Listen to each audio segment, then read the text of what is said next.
I need 100% participation for this to work. Yeah, everyone's here. All 12.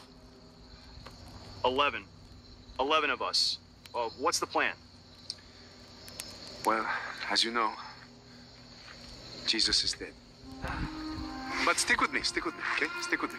I have a plan. We are going to steal his body. Okay, I'm tracking with you. What's next? And then we're going to tell the whole world that he rose from the dead. Oh, you know I'm in. I love it already. All right, classic. Then what? And then we're all going to get brutally murdered. Wait, come again. Could you go over that last part real quick? Oh, what? We get murdered. What's the problem? I like it. I like it. I mean, don't get me wrong, Pete. I love me a good hoax as much as the next guy, right? What's in it for us? Do we all get riches, fame, and fortune first, right? No, get this. You're going to be hated, persecuted, and reviled for the rest of your life.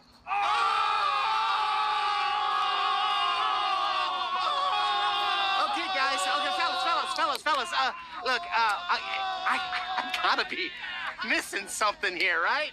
Okay? I mean, why on earth would we do this?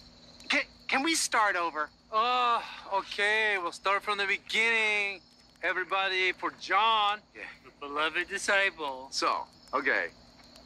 We go down to Jesus' tomb. Sounds good. This is really easy. Then we pay off the Roman soldiers that are guarding the tomb with their lives. Why would they do that? Then we somehow roll away the big stone that's in front of the tomb. Obviously, you have to move the rock first.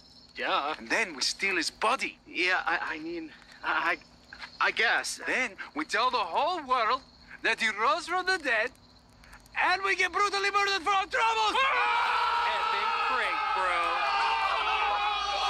Peter, you rock. Okay, guys. Okay, and then what? Then we all get killed. Come on. When do we see ourselves become exalted and praised? That's just it. You don't!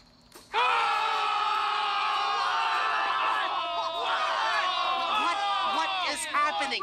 Anyone hear what I'm saying? This is the most idiotic plan of all time! Chill out, bro. I mean, do I really have to explain the joke to you? Look, it's that we lie about Jesus' resurrection, and then we all die. How am I supposed to chill out when our heads are getting cut off? Or worse, what is wrong with you guys? Thomas! Okay, look, back me up here. I know you can't be cool with all this. I know you gotta have some doubts. Come on. Doubts? Oh, no, how can it doubts? Okay, you guys have officially lost it, okay? I am out of here. I'd rather be exiled to a deserted island than spend another minute with you wackos. Have I got some good news for you? Now, I must admit, that skit was thoroughly entertaining. Very well done to the gentleman who pulled that skit off. Incredibly inaccurate as hell. In my almost 30 years of not being a Christian, of walking away from Christianity, at no point in time did I ever believe that the apostles, so-called apostles, rigged and created this hoax of Jesus. At no point in time in all my travels and all my conversation with other people who have walked away and all the scholarly readings that I've read, have I ever even seen people who are non-believers put this forward as a plausible theory for what actually happened during that time frame of 33 AD. This is an argument that was created by Christians and put on non-believers, that no person that I know of, and if I may not have met them, but no person that I know of or have encountered or have read about have ever put this off as a plausible reason an explanation for the resurrection of Jesus. As a matter of fact, everything that I have read, every person that I have met, somewhat understands or clearly understands that these stories concerning Jesus's life and resurrection were all written decades, if not centuries, after he had already supposedly lived, died, and resurrected. That we have always understood that the Bibles were written anonymously, and that the earliest writing of Mark just ends with the resurrection. But all the stories of women coming and going to Galilee or Bethany, depending upon which version you read, which gospel you read, I should say, because they are in conflict with each other, or stayed in Jerusalem, because it's Bethany, Galilee, and stay in Jerusalem. That all of them, they contradict each other greatly. But Mark never ended with any of those things, and this was later added to Mark as far as the rest of the story. No one who is a non-believer actually follows this line of thought that these men pulled off a hoax, because we don't believe that these men actually existed, because there's no factual data that would indicate that these men actually existed. These men were supposed to be illiterate men, other than Matthew, but these men were not capable of writing the Gospels to which is claimed that they wrote.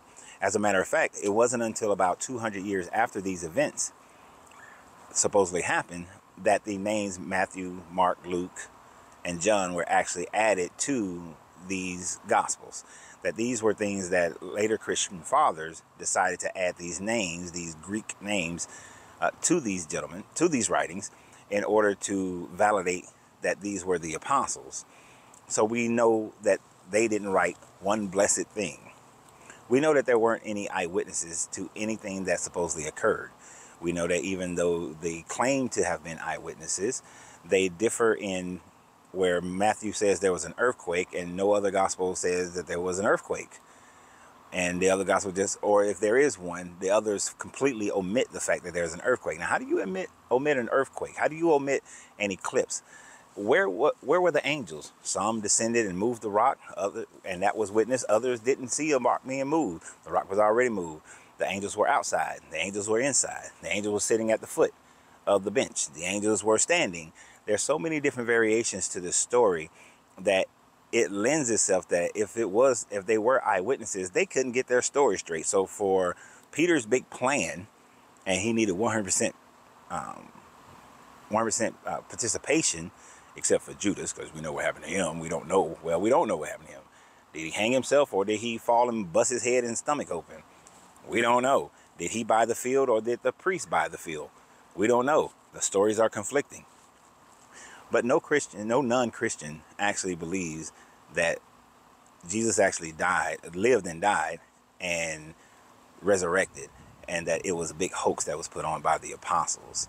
So this is just something that Christians use, an argument that Christians use, in order to try to make non-believers seem ridiculous. Because why would anybody go through all this trouble to only be persecuted and killed and become infamous in Roman society of that day, when nobody actually believes that at all? Nobody states that.